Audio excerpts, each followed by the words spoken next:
can I see them? I said, yes. So I met the billionaires, South African billionaires residing in London. And they said, we only have one question. Will the GNU last? We ask for you because we know you're going to get the truth from you. Yeah. And as they were sitting like this, I told them, yes, the GNU is going to last. They said, why? So I'll tell you 2 reasons why the GNU is going to last. In today's video, I won't be speaking a lot. I'm going to let Gayton Mckenzie do all the talking because he's talking about something very interesting, something that I've been curious of since we've been in this government of national unity. If there's one thing that I've always wondered when it comes to this whole GNU situation is how they are navigating this thing internally in the cabinet. That's one thing that I've asked myself many times. I've been asking myself questions like, since the DA is the opposition, even internally, are they always opposing the ANC? Or what's going on? Or maybe they are friends when they are inside?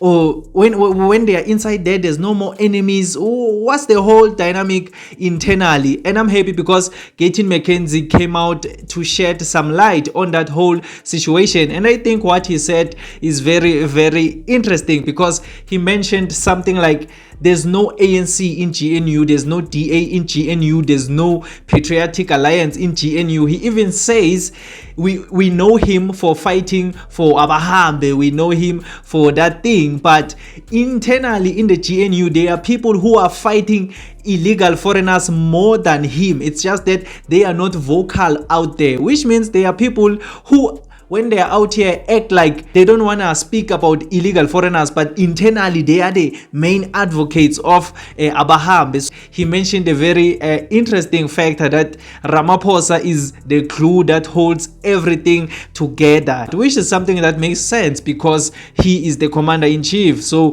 he is the glue and he must be the glue. So that one was not a surprise to me, but he spoke a whole lot of other things as to how they navigate this thing internally. There's no enemies inside the GNU, and you might think these people are enemies when they are out here in the public, the ANCs and the DAs, but internally these people are out there actually agreeing on certain things, but when they are out there they are portraying a picture as if they are fighting or they are opposing, but that's not the situation internally. Let me just stitch the video and then you will listen to everything interesting that he's saying, and then tell me on the comment section down below what do you think about everything that he's saying. If you enjoyed this video or you learned something new, please leave a like. I would really appreciate it. And please don't forget to subscribe and turn on the post notifications so that you are notified every time when I upload a new video. My name is Emmanuel and this is Mzansi Versity, the place where we transform lives through knowledge and information. Let's meet again in another video. And that's the GNU. I'm not saying it will last 15 years. But I was in London to have a meeting there with the Enquiry group to watch the Springbok game.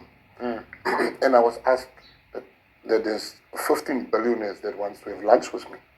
And they specifically want to have lunch with me. Can I see them? I said, yes. So I met the billionaires, South African billionaires residing in London.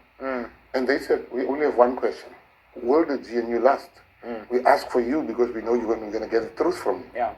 And as they were sitting like this, I told them, yes, the GNU is going to last. They said, why? So I'll tell you 2 reasons why the GNU is going to last.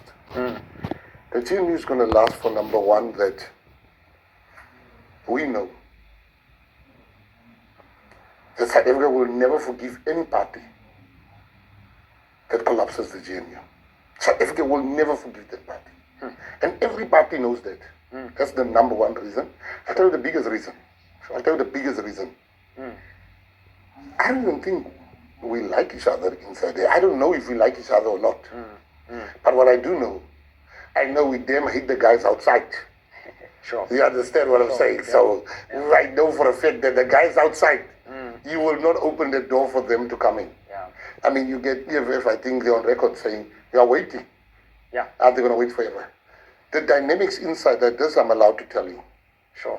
I tell you something that I've picked up there is that, yes, you know, and you can see, I always heard them saying the president is a master negotiator. Yeah. But what they don't say, he's the glue. Like inside there, there's no ANC, DA, IFP, PA, UDM, PAC, RICE, or whatever. There's none of that. I'm telling you, I'm not kidding you. Do you know what I find funny? Inside, I fight for Abahambe. I fight for mass deportation. Yeah. But I can tell you something that people don't know. There are people that fight harder than me in that cabinet. I'm like, huh? Wow. No, I'm telling you. Yeah. I went there for Abahambe. I pushed Abahambe inside. But I'm not, if they have to have a machine to say who has fought for Abahambe the most. Yeah. Not wanting to embarrass people, but you'll be shocked to see there are people that fight for that. Wow. That fight for that. Wow. Okay. Yesterday, I'm allowed to tell you this. Yesterday, you know, I love Patricia de Lille. Yesterday, I was disagreeing with her all the time. Sure. And agreeing with Minister John Steenhuisen. That's the type of dynamics. ANC guys will disagree with me and agree with the DA. DA guys will disagree with everyone and then agree with PA. Because we assume all the parties No. are, There's no party structure in the... And in that you can see that he's a master, the president. If I have to criticize the president, it will be on one thing. You know, I think they sometimes take too long to act decisively. You see, even when they've taken a decision, like for instance, when the foreigners, the killing the children near the shops, they will still act softly. They must never make that mistake to leave me in charge. You know, I see ministers are getting, it was NG, Gwede, when the president acting. Oh, the acting president. They must never make that mistake. You'll be president for the rest of your life. No, not even that. That 2 days or 3 days that they are gone. When they come back, they will not recognize. They'll be like, we're coming back, turn the plane around. President Ramaphosa is no longer. They will say, President, turn back. They must never. I will start that Hillbrow, I will remove people, I will do. The plane will turn back there by the equator. Turn back by the equator, turn back. Okay, so we know when there's an acting president, Gayton Mckenzie, like, it's going to be let me tell you, it's going to be, bruh, that mistake they must never make. Remember the late Mangosuthu Buthelezi went to war. Until when Mandela left him. I'm that time. We might end up in a war of our own. Not mine. What did Rwanda say?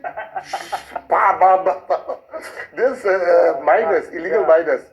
They should, if I was that weekend, let's say I was the one in charge that weekend, I'll be like, buy cement, buy lots of cement, bring the cement trucks. I'll close those holes. Before that cement is dry, they will fly out of there. I can't negotiate with them. Can you appoint me Minister of Communications when that happens? I must, because you'll be able to soften my message. Say, no, the minister, he just want to build the mind. It was a correct. Yeah.